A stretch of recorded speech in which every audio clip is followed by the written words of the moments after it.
Hello there, grumpy old fart here. I'm doing a family game night video, and I know there's a lot of people out there who have never played or who don't, but given all the COVID lockdowns and stuff that we've been going through, and apparently we've got a new round of them, regardless of whether we need them or not. We were given the order today to shelter in place, or it was yesterday, last night I think it was. Anyway, the point being, people got a lot of time on their hands, and there's only so much TV and internet you can watch. So,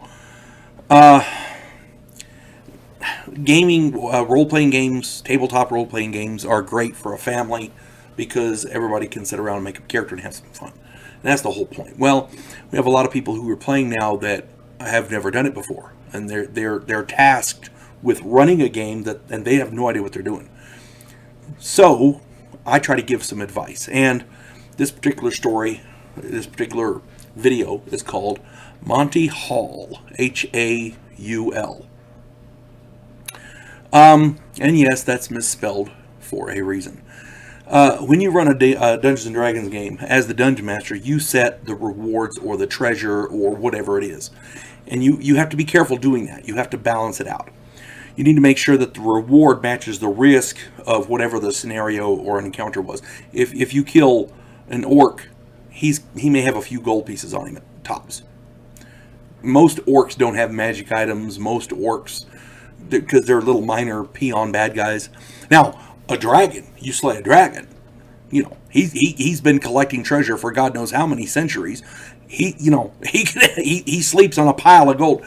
The movie The Hobbit, where he went under there and Smaug was asleep on that pile of gold. Yeah, that's pretty much what it should boil down to. There's tons of gold down there. Of course, in that particular scenario, that may have been over the top a little because the dwarves had been gathering this treasure for generations. Dwarves live a long time, hundreds of years, several hundred years at a time. So they had been gathering this huge treasure hoard for generations, and then the dragon came in and just took it over. So that may be a bit over the top even for a dragon, but my point is, dragons collect treasure, and they can have magic items, they can have potions and scrolls and magical artifacts and big piles of coinage and the whole 9 yards. But when you're running, usually a single player cannot kill a dragon. Usually. There's exceptions to every rule, but usually. Excuse me. The point is, you need to make sure that the reward or the treasure, whatever, matches the risk of whatever the scenario is. You also have to make sure that you don't give the player characters so much treasure that it's no longer fun to adventure. It's pointless to adventure. If a character has so much money they can purchase a kingdom, why go spelunking in caves? You can live the high life. You see what I'm saying? There's some logic. Now, of course, there are some players who are just greedy and never get enough. I've got 10 billion gold pieces in a cave and blah, blah, blah, blah, but I'm going to go out and slay some orcs, One crit and they're dead, and then that pile of gold is useless, you know what I'm saying? It's got to match. It's got to, and there's ways in your game, if you're running a game, there's ways to relieve players of their hard-earned cash, gold. One, a player character can only carry so much. I did a video on encumbrance. Most player characters can carry 100 coins, 200 coins, whatever. Maybe some gems and jewelry because that's worth a lot of money, and that's found a lot in treasures as well. But most of the time they don't carry a whole hell of a lot because the local economy in your game also has to be taken into consideration. Let me explain. If the locals are very poor, it's a poor kingdom, and they're dealing basically in silver pieces, and nobody's ever seen a gold piece, a golden coin. Nobody's ever seen one. It's all silver or copper or whatever. A player character who comes into town with 1 million gold pieces, he's a king. He can literally purchase the kingdom. It doesn't, what's the point? Years ago, a good dungeon master, he was a good guy, but he overplayed the Mithril hand. And Mithril in Dungeons and Dragons, and in The Hobbit, and in Lord of the Rings, they called it Mithril. And Mithril, however you want to pronounce it. It is a metal naturally occurring, and it's naturally magical. It naturally gives you a +4. So if you make armor out of it, it's +4 armor. If you have a sword, it's a +4 sword. Just, you don't have to have a wizard for that. Just, have a dwarf forge it, or somebody who knows how, make a sword out of it, and it's automatically a +4 weapon. It's really, really valuable stuff.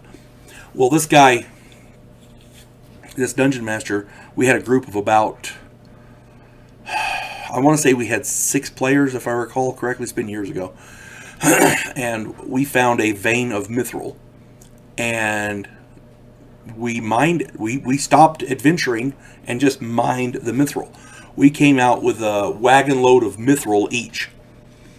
And so we brought that to town, and we found a guy who could forge it, who could forge the Mithril into different things, a smith, and we were making all kinds of stuff and selling it for major money.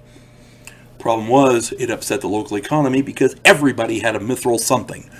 I got a Mithril shield. What do you got? I got a Mithril sword. It became no longer special.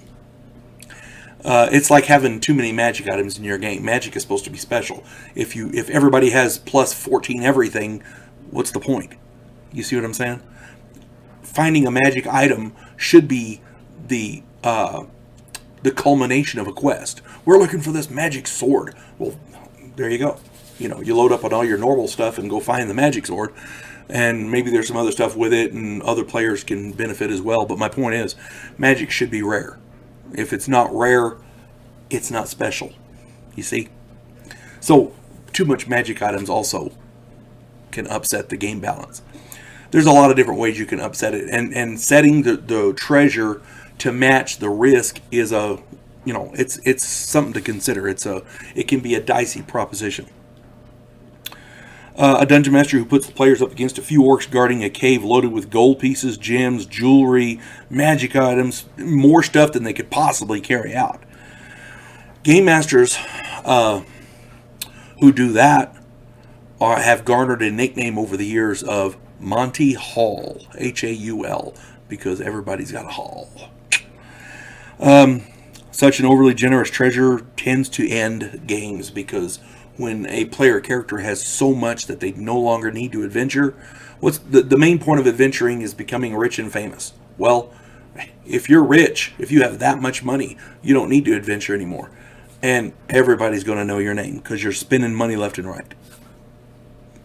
You see what I'm saying? So a Monty Hall dungeon master is not necessarily a good thing. It's great if you're the guy who gets to benefit from the gold, but then you have to make up a new character because the game ends. Or hell, I don't know, you may be a greedy SOB and just want to continue adventuring, but that's, whatever. My point is, if you give so much gold and treasure and magic items and blah, blah, blah, blah, for doing virtually nothing. I was playing in a game one time, we killed a snake. It was a normal snake, it had 2 hit points. It was 6 of us. We killed a snake because we were camping right here near the mouth of this cave. We were going to go explore the cave the next day. The only thing guarding the cave was a snake. One snake. It wasn't even poisonous. We killed it with a stick. Okay? We walked into the cave, around a corner in the back because we had arrived late at night and we didn't have time to explore. So we went into the cave, around the corner, and there was a pile of gold. I want to say there was too much treasure for us to carry out. That's a Monty Hall. Okay, that dungeon master is a Monty Hall.